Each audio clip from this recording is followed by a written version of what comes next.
Shalom, selamat pagi Bapak Ibu yang terkasih di dalam Tuhan. Mari bersama-sama di pagi hari yang indah ini kita bersatu hati, kita datang ke hadapan Tuhan dan kita berdoa. Selamat pagi Bapa, Allah kami yang penuh kasih. Pada pagi hari ini Tuhan, kami berkumpul bersatu memuji dan menyembah Engkau. Sungguh kami percaya Engkau hadir di setiap pujian kami Tuhan. Kami mau memuji Engkau setulus hati kami. Di dalam nama Tuhan Yesus kami berdoa, bersyukur. Amin.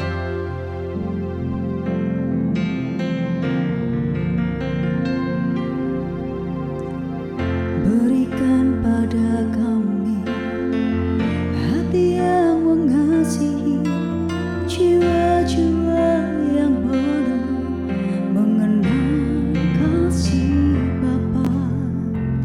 Mereka yang dalam gelap, mereka yang tersesat, hati kami iba seperti hati-Mu Yesus.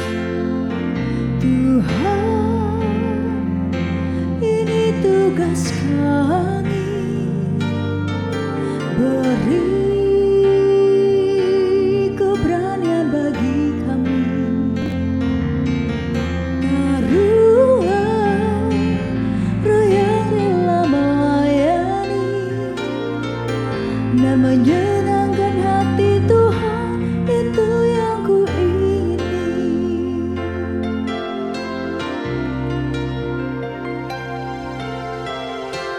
Berikan pada kami hati yang mengasihi, jiwa-jiwa yang baru mengenal kasih Bapa. Mereka yang dalam gelap, mereka yang tersesat, hati kami iba seperti hati-Mu Yesus. Tuhan,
bersyukur dengan pujian yang sungguh indah Tuhan.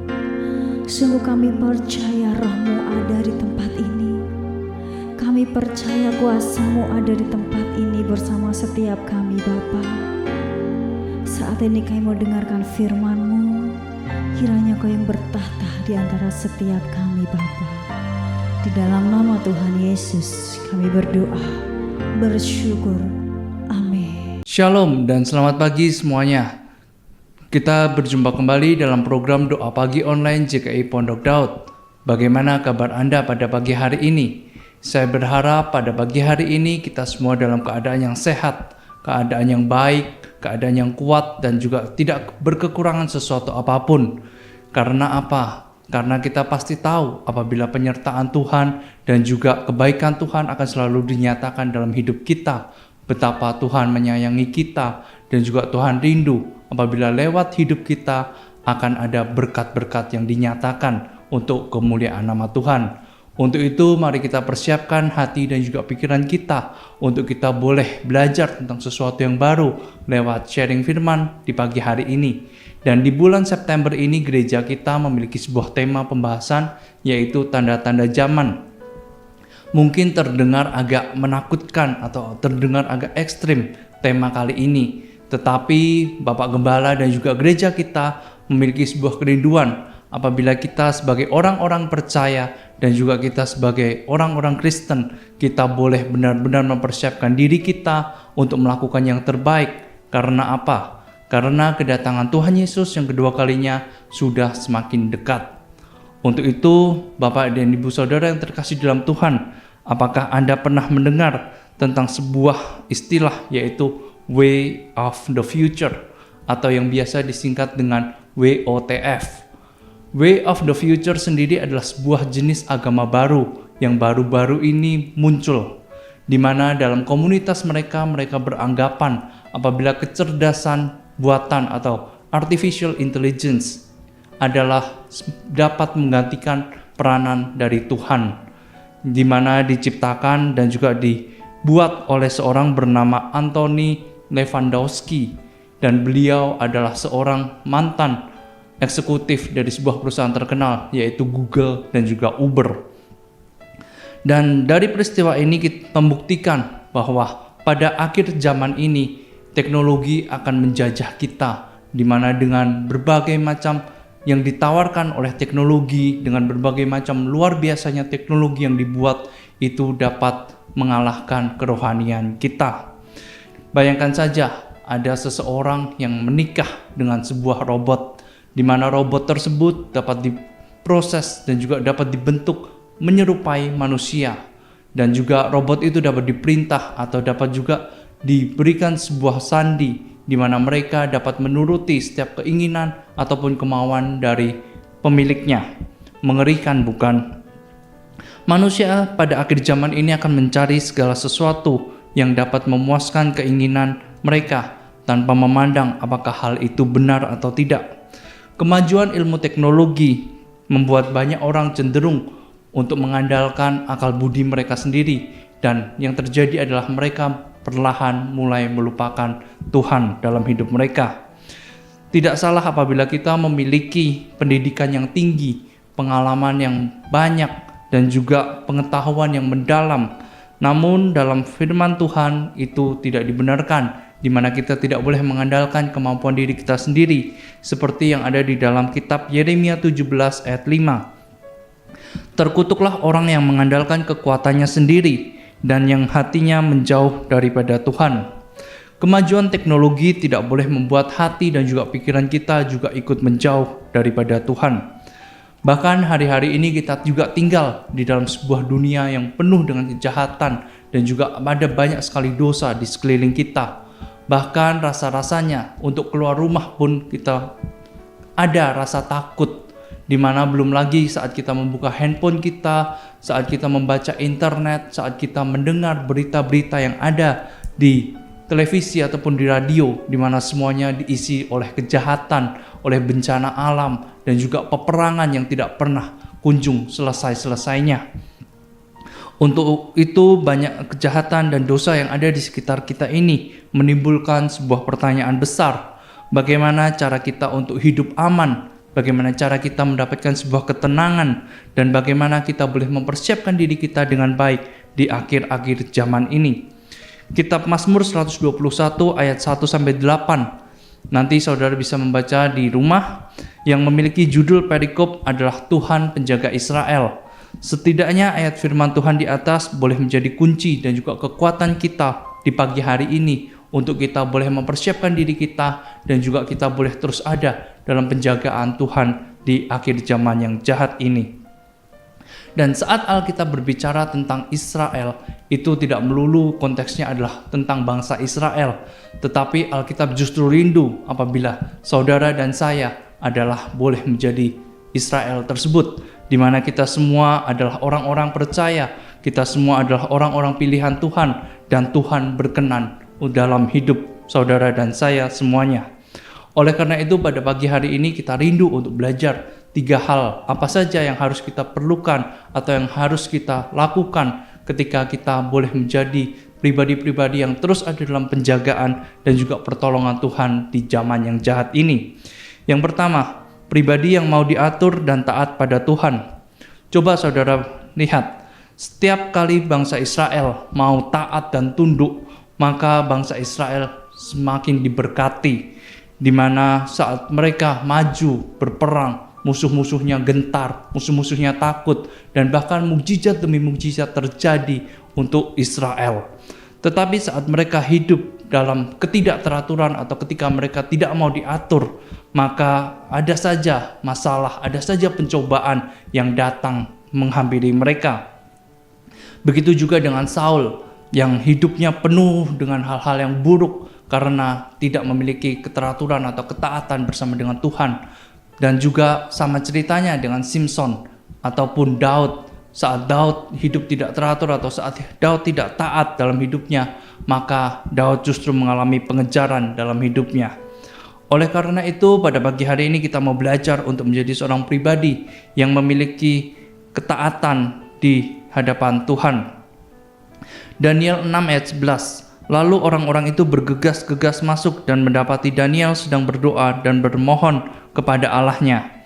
Ayat di atas mengajarkan sekali lagi kepada kita, entah betapa jahatnya zaman yang kita hadapi ini atau dunia yang saat kita tinggali ini, tetapi saat kita berserah kepada Tuhan, saat kita mengambil waktu untuk kita boleh berdoa, untuk kita boleh menyerahkan segala sesuatunya kepada Tuhan, maka kita tidak akan pernah dikecewakan dalam hidup ini. Yang kedua, kita boleh menjadi pribadi yang mau hidup benar. Sebagai contoh adalah Ayub. Sekalipun berbagai tantangan melanda dalam hidupnya, tetapi karena Ayub hidup benar, maka karena anugerah dan juga cinta kasih dari Tuhan, Tuhan boleh menolong dan juga memulihkan hidup Ayub. Matius 6 ayat 33. Tetapi carilah dahulu kerajaan Allah dan kebenarannya, maka semuanya itu akan ditambahkan kepadamu. Dan juga di 1 Korintus 10 ayat 13 yang B. Pada waktu kamu dicobai, ia akan memberikan kepadamu jalan keluar sehingga kamu dapat menanggungnya. Orang yang benar di pihak Allah akan selalu disertai oleh Tuhan. Begitu juga dengan orang-orang yang mau bertobat atau mengalami pertobatan dalam hidupnya, maka ia tidak akan pernah untuk berjalan seorang diri. Dan yang ketiga, kita harus menjadi pribadi yang memiliki iman kepada Tuhan. Iman adalah dasar di mana kita berharap, dan juga iman adalah bukti cinta kasih kita kepada Tuhan. Contoh nyata adalah dalam kitab Hakim-Hakim 11 ayat 30-31, di mana diceritakan ada seorang tokoh bernama Yefta. Lalu bernasarlah Yefta kepada Tuhan, katanya, jika engkau sungguh-sungguh menyerahkan Bani Amon itu ke dalam tanganku, maka apa yang keluar dari pintu rumahku untuk menemui aku, pada waktu aku kembali dengan selamat dari Bani Amon, itu akan menjadi kepunyaan Tuhan, dan aku akan mempersembahkannya sebagai korban bakaran. Ketika Yefta mengandalkan Tuhan, dan juga ketika bahkan Yefta yang tadinya adalah anak buangan, tetapi karena Yefta memiliki sebuah iman yang besar kepada Tuhan, maka Tuhan akan memuliakan hidupnya. Karena saudara yang terkasih dalam Tuhan, Tuhan tidak pernah memandang latar belakang kita, Tuhan tidak pernah mengecek background kita atau kesalahan dan juga dosa apa yang sudah kita perbuat di hari-hari yang lalu. Tetapi selama kita masih memiliki sebuah iman selama kita masih memiliki sebuah iman kepercayaan dan kita mau memperjuangkan itu, maka tidak ada yang mustahil bagi Tuhan. Bahkan pertolongan, penjagaan, dan juga berkat-berkat Tuhan akan dinyatakan dalam hidup kita. Untuk itu saya juga mau berdoa apabila kiranya firman pada pagi hari ini itu boleh menjadi sebuah berkat kekuatan bagi saudara semuanya, dan senantiasa pertolongan, penyertaan, dan juga penjagaan dari Tuhan akan menyertai hidup saudara dan saya untuk menghadapi akhir-akhir zaman yang begitu sulit dan juga begitu menakutkan ini. Amin. Tuhan Yesus memberkati.